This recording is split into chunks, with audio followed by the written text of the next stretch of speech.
Vamos lá, minha gente! E hoje, na 24ª lição que eu aprendi no livro de Gênesis, o amor está no ar. O capítulo 24 começa resumindo toda a vida de Abraão, dizendo que o Senhor abençoou Abraão em todas as coisas. Mas Abraão ainda tinha uma coisa pendente. Chegou o tempo em que Isaque deveria se casar, e naquele tempo o pai é quem deveria fazer todos os arranjos do casamento. Era importante que Isaque, o herdeiro da promessa, se casasse com uma mulher que valorizasse a aliança de Deus.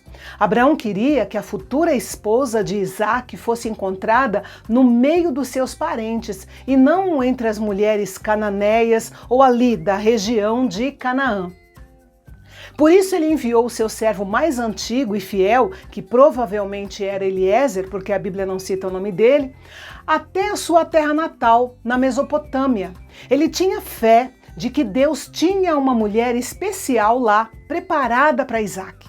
Essa história é tão importante que ocupa o capítulo mais longo do livro de Gênesis. O servo de Abraão encarou uma viagem bem longa. A rota mais comum era de quase 1.500 quilômetros de distância até a Mesopotâmia. Quando ele chegou lá, ele fez uma oração a Deus pedindo direção e propôs um sinal para reconhecer a moça que seria a escolhida de Isaque. Pelo sinal que ele pediu, ela precisava ser uma mulher realmente notável para se dispor a fazer uma tarefa tão difícil. Ele pediu a Deus que ela se voluntariasse para dar água aos 10 camelos que estavam com ele ali na comitiva. Agora, presta atenção no seguinte: um camelo de 500 quilos consegue beber de 150 a 200 litros de água em poucos minutos e de uma só vez. Mesmo um camelo bem alimentado consegue beber de 10 a 20 litros de água por minuto e sem parar. Dá para imaginar o trabalho que Rebeca se dispôs a fazer dando água para aqueles 10 camelos com água tirada de um poço? Quanto tempo de trabalho duro ela gastou ali?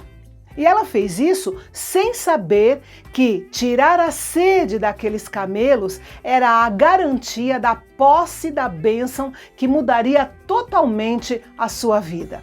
E aqui está um alerta para nós. Ao invés de ficar reclamando, murmurando, maldizendo alguma situação na qual você está envolvido, mude a sua disposição de coração. Procure fazer como quem está fazendo para o Senhor. Sabe por quê?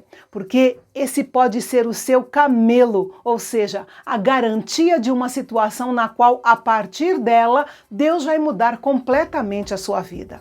Pense nisso. Enfim, nos dias seguintes, hospedado na casa de Rebeca, o servo de Abraão acabou chegando à conclusão de que, na realidade, ela era muito melhor do que ele esperava. Ela não era apenas hospitaleira, bondosa, mas era extremamente linda, pura e não hesitou em obedecer quando soube que ela fazia parte de um plano de Deus.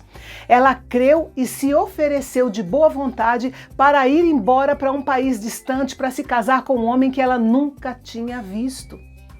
Rebeca e sua família receberam muitos presentes caros, porque naquela época, quando um acordo de casamento era feito, o noivo ou um representante dele dava presentes à família da noiva como um dote para demonstrar que ele era financeiramente capaz de sustentar a futura esposa. E então, finalmente, Rebeca partiu com o servo de Abraão numa viagem de volta de quase 1.500 quilômetros.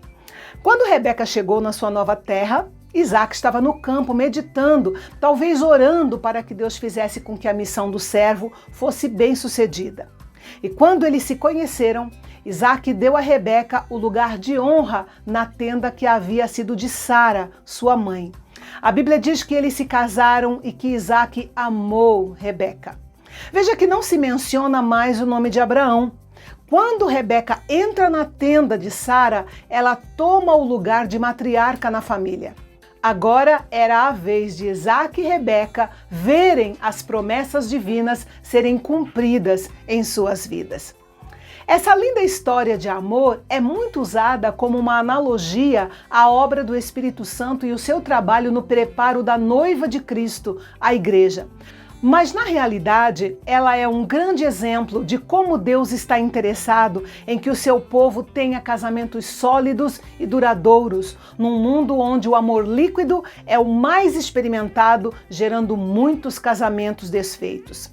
E a receita é muito simples: colocar Deus em primeiro lugar, priorizar a vontade dele. Alguns jovens não acreditam que Deus tenha uma pessoa especial preparada para eles, mas também é verdade que ninguém conhece o coração de ninguém e a escolha é feita baseado naquilo que se pode ver, naquilo que se pode perceber. Então, nada melhor do que entregar o futuro nas mãos daquele que sonda e conhece os corações. Basta orar, como o servo de Abraão orou, dizendo: Senhor, dá-me hoje um bom encontro. Deus te abençoe e dirija as suas escolhas.